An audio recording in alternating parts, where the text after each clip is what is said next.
ಮುರುಗೊರಕೋಟೆ ಗ್ರಾಮದಲ್ಲಿ ವಿಜಯದಶಮಿ ಹಬ್ಬದ ಸಂದರ್ಭದಲ್ಲಿ ಬಡ ಕುಟುಂಬಗಳ 3 ಮನೆಗಳವರು ನೆಂಟರ ಮನೆಗೆ ತೆರಳಿದ್ದಾಗ ಕಳ್ಳರು ಚಿನ್ನಾಭರಣ ದರೋಡೆ ಮಾಡಿದ್ದಾರೆ. ಈ ಘಟನೆಯ ನಂತರ ಗ್ರಾಮಸ್ಥರು ಜಾಗರೂಕರಾಗಿರಬೇಕೆಂದು ಪೊಲೀಸ್ ಇಲಾಖೆ ವಿನಂತಿ ಮಾಡಿದೆ. ಮುಂಬರುವ ಹಬ್ಬಗಳ ಸಮಯದಲ್ಲಿ ಗ್ರಾಮದ ಸಾರ್ವಜನಿಕರು ಮತ್ತಷ್ಟು ಎಚ್ಚರಿಕೆಯಿಂದ ಇರಬೇಕಾಗಿದ್ದು, ಕಳ್ಳರ ಕಾಟಕ್ಕೆ ಪೊಲೀಸರು ಹೇಗೆ ಕಡಿವಾಣ ಹಾಕಲಿದ್ದಾರೆ ಎಂಬುದನ್ನು ಕಾದು ನೋಡಬೇಕಿದೆ.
బీగాలు పడిన సార్ కింద అది ఉంది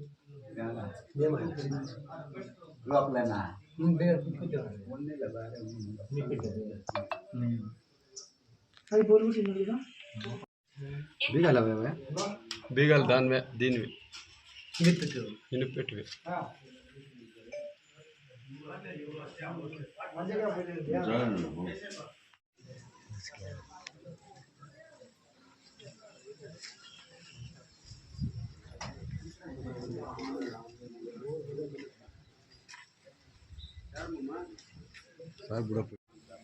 ನಿನ್ನೆ ರಾತ್ರಿ ಮುರುಗೊರಕೋಟೆ ಗ್ರಾಮದಲ್ಲಿ ಸರಣಿ ಕಳ್ಳತನ ಆಗಿದೆ. 3 ಮನೆಗಳಲ್ಲಿ ಶಂಕರಪ್ಪ ಮತ್ತು PN ಸೋಮೇಶ್ವರ, PR ನಾಗರಾಜ್ ಮನೆಯಲ್ಲಿ ಕಳ್ಳತನ ಆಗಿದೆ. ಸುಮಾರು 40ರಿಂದ 50 ಗ್ರಾಂ ಬಂಗಾರ ಹೋಗಿದೆ, 1 ಕಾಲು kg ಅಷ್ಟು ಬೆಳ್ಳಿ ಹೋಗಿದೆ, 1 ಲಕ್ಷ ಅಷ್ಟು ಸುಮಾರು ನಗದು ಹೋಗಿದೆ. ಈ ಬಗ್ಗೆ ರಾಯಲಪಾಡ್ ಠಾಣೆಯಲ್ಲಿ ದೂರು ದಾಖಲಿಸಿದ್ದಾರೆ. ಈ ಹಿಂದೆ ಆಗಿರುವ ಕಳ್ಳತನದಲ್ಲಿ ರಾಯಲಪಾಡ್ ಪೊಲೀಸ್ ಅವರು ತುಂಬ ಚುರುಕಾಗಿ ಕಳ್ಳರನ್ನು ಹಿಡಿದುಕೊಟ್ಟಿದ್ದಾರೆ. ಅದೇ ರೀತಿ ಇದೇ ಕಳ್ಳತನವನ್ನು ಅವರು ಚುರುಕಾಗಿ ಕಾರ್ಯಾಚರಣೆ ಮಾಡಿ ಇವ್ರಿಗೆ ಹೋಗಿರೋ ಬೆಳ್ಳಿ ಬಂಗಾರ ಎಲ್ಲ ಹುಡುಕೊಡ್ಬೇಕಾಗಿ ಈ ಸಮಯದಲ್ಲಿ ಮನವಿ ಮಾಡ್ತೀವಿ. ನಮಸ್ಕಾರ, ನಮ್ಮ ಹೆಸರು ರವಿ ಅಂತ. ನಾವು ಮುರುಗೊರಕೋಟೆ ಗ್ರಾಮದವರು. ಇಲ್ಲಿ ನಮ್ಮ ತಂದೆ ತಾಯಿ ಬೆಂಗಳೂರಿಗೆ ನಮ್ಮ ಅಣ್ಣವ್ರ ಮನೆಯಲ್ಲಿ ಒಂದು ಇದು ಸತ್ಯನಾರಾಯಣ ಸ್ವಾಮಿ ಪೂಜೆ ಇತ್ತು, ಅದಕ್ಕೆ ಬಂದಿದ್ದರು ಬೆಂಗಳೂರಿಗೆ. ಅವ್ರು ಬಂದಿರೋ ಸಂದರ್ಭ ನೋಡಿಕೊಂಡು ಇಲ್ಲಿ ಮನೇಲಿ ಕಳ್ಳತನ ಮಾಡಿದ್ದಾರೆ ಯಾರು. ನಮ್ಗೆ ಅಕ್ಕಪಕ್ಕದವ್ರು ಮಾಹಿತಿ ತಿಳಿಸ್ಕೊಟ್ಟು ಅದರಿಂದ ನಾವು ಬೆಂಗಳೂರಿಂದ ಬಂದಿದ್ದೀವಿ. ಬಂದು ನೋಡಿದ್ರೆ ಇಲ್ಲಿ ಕಳ್ಳತನ ಆಗಿರೋದು ನಿಜ. ಈ ಕುರಿತು ನಮ್ಮದು 30 ಗ್ರಾಮ್ ತೊಗೊಂಡು ಹೋಗಿದ್ದಾರೆ. ಜೊತೆಗೆ ದೇವ್ರ ಮನೆಯಲ್ಲಿ ದೇವ್ರ ಹುಂಡಿ, ದೇವರದ ಬೆಳ್ಳಿ ದೀಪಗಳು ಅವು ಎಲ್ಲ ತೊಗೊಂಡು ಹೋಗಿದ್ದಾರೆ. ಈ ರಾಯಲಪಾಡ್ ಸ್ಟೇಷನ್ಗೆ ಕಂಪ್ಲೇಂಟ್ ಕೊಟ್ಟಿದ್ದೀವಿ. ನಾವು ಬರೋ ಒಳಗಡೆ ಅವರು ಪೊಲೀಸವರು ಬಂದಿದ್ದಾರೆ. ಇಲ್ಲಿ ಇದ್ರ ಬಗ್ಗೆ ಪೊಲೀಸ್ ಇನ್ಸ್ಪೆಕ್ಟ್ರು ಪೊಲೀಸವ್ರು ಬಂದಿದ್ದಾರೆ. ಈ ಕುರಿತು ನಮಗೆ